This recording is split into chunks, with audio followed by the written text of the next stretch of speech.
How do we get ChatGPT to do human handoff? This is one of the biggest problems most people face when they have a custom GPT added to their website. If you're using a different service, you'll probably find a lot of the time the chatbot isn't able to understand the user's emotion, for example, and it isn't able to hand that person off to a support email or maybe even book them in for a call. A lot of the time, what you actually want is to offer that person additional support.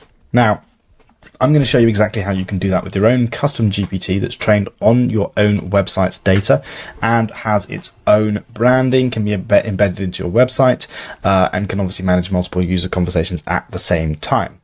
So if you click the top link down below in the description, it'll take you to ChatIQ, and you can build a chatbot like this. When you log into your dashboard, you can see here, this is an example chatbot that I've created. This is trained on this website. Just a random website for demo purposes. It's got, and the reason it's not showing these URLs is just because they're too long, so I will fix that. But what it's doing is it's using all of these for its responses, but sometimes you can see how much information is here, right? If the user asks, how do I contact support? It's looking for a very small email address in all of this text. And obviously all of its other background information that it's got.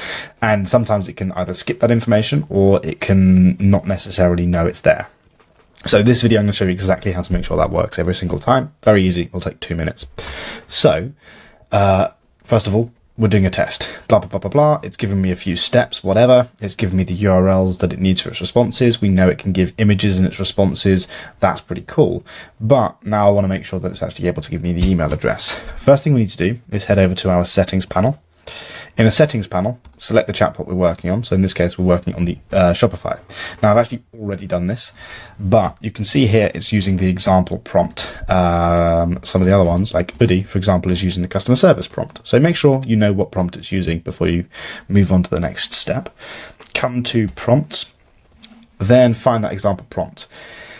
Now, I have videos on prompting. There's a lot of stuff that we can do within prompting, but very simply, what we need to do is add a list of rules for the chatbot to follow. So if it's doing weird things and it's not, doing human handoff correctly from the information already on your website, all we're going to do is click on this little pen icon or pencil icon, edit that, and I've added in 2 additional rules here. So first one, always recommend the user emails this email. I've given ChatIQ's support email for now, if they need to talk to a human.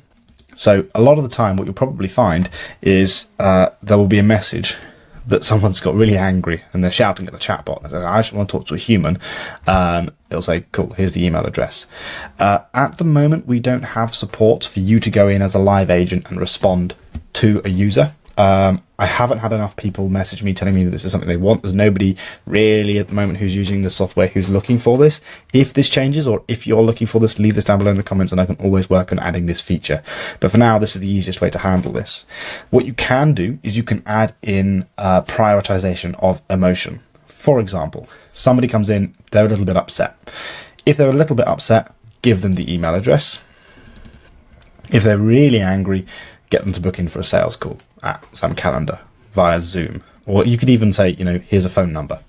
Right, so if I say for our phone number for support is 0123456789.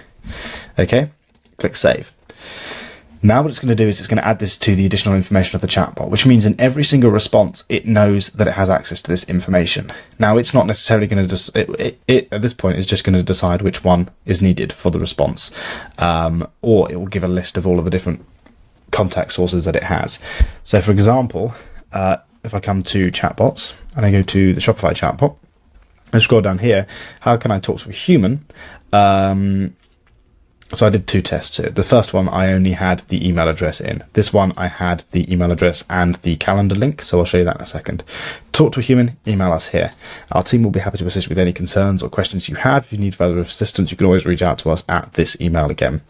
Then what I said is, okay, well, let's add in the calendar link. If you need to talk to a human for more hands-on support, book in a call here. Click this link, takes them to the Calendly page. So that works. For any other inquiries, please feel free to email us here. What if I now say, did I have a phone number? I think I did. Do you have a phone number. Send that message through, and now what it's going to do is it's going to read through the entire website, and it's then also, to be fair, okay, here we go, the phone number it has. If you require more hands-on assistant, you can book a call here with the Calendly link. So it's just adding in additional support information for the chatbot to be able to use in its responses. It's incredibly accurate. It will use this in every single response. Just be aware that if your website, in this case, this example that we're using, doesn't have this support information on the website, if you've got support information already on your website that's different to what you're giving it in the prompt, it will probably give both. So make sure it's accurate, obviously. And as you can see, it's very effective. Now, there is one caveat to this. You can see here, this is the example prompt that most likely you will already have in your account for your chatbot. There's already a list of rules that I've created for you. You may find that some of these aren't particularly important. You may find you don't need them, so you can go ahead and delete them. But what I will say is, if you add in a prompt that's got, 200 to 300, 400, 500 words, the more words that you add, the more confusing it's going to get.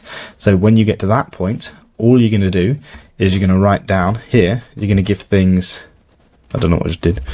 You're going to give it a heading, right? So contact details for support. Okay. And then here is going to be response instructions. And just by doing this, it just basically, it categorizes the list of rules for it to follow, and it makes it easier for those rules to be followed. There we go. So if you need any additional help with that, go ahead and ask the chatbot on our homepage. If you guys don't know what the software is, or you're not already using it, click the top link down below in the description and head over to our website. If you click on try for free, you can go ahead, sign up for a free account, put in your website, and then start a 14-day free trial. You have to put in your credit card details for a free trial, but it won't charge your card anything. Once you sign up for a free trial, it will then go ahead and scrape your entire website for all of the information that it has access to. It will then build you a chatbot. It will get everything set up for you. You don't need to do anything. Then it will take you to a page that looks like this. Here, depending on how many pages you've got on your website, this will either say processing, and this number here will be 0. If the number here is 0, don't worry about it. It's still fine. Should still be working. Copy this code here. Go to the head code on your website.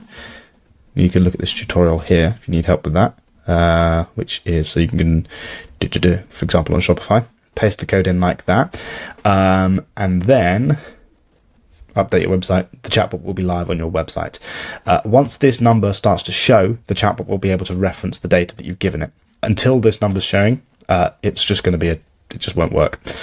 So give it anywhere up to 20 minutes, and then you can always add further customizations or check to see the progress. If you click on this, right, when you come to your data feed, if you click on the data that's currently in your account here, you can see it's completed.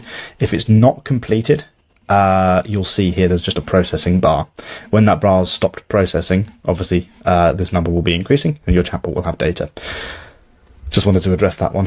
I'm sure you probably weren't thinking of it, but there you go. The information is there. So I will see you guys in my next video. If you have any questions, let me know. This is really cool. If you guys want to be able to have human support where you can actually go in and actually talk to the chatbot, let me know as well.